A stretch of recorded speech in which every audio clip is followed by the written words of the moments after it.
Yosepa Arimatea hauna bomo Yesu i abana hauna ha. Ya mo kipona ayeba waira tinana pokena Yuda haukia pau ke tauena kia.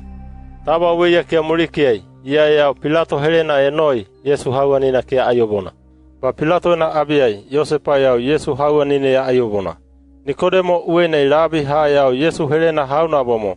Yosepa abana wapaya mai tole muramura kia timikia tabura kia rua te utena kia hauna ya ene yawaina. Ena puma hanona kilogram halaua heu abana. Weiena ia te lalua Yesu hauanina te aina muramurai te utuna mai habuni namuna ali haukia ti apana ke hauna te apana. Yuda haukia kia ali haukia tia ai halaina kia kana i hobuna te wawaina. Yesu te hau alina ekana helene hanona haharua ha. Haharua weia naunai hanona alia hana mahamahana ha. Haunai hanona ali hauna ha ai ti hole bahana. Ba Yesu hanona weia te holena.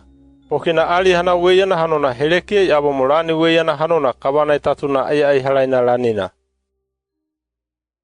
Wapukoli uena hui laurani wapuranai. Maria Magdalena babi ena yau ali hana keihana. Mahana yau uli te kaiabuna piharana wa te aipalena eihana. Ia ebea uemu Simona Petero mai abana ha Yesu launa awena hauna helekia i abia tibaha.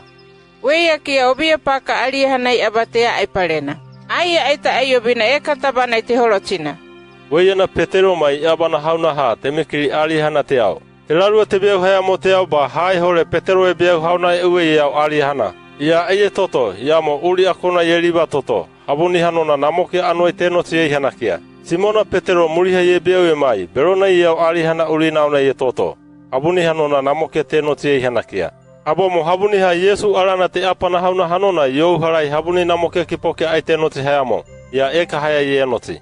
Weia naonei, i awana ha ali hana i karau ue hauna abo mo e toto iau e hana kia ba ia eka kauma.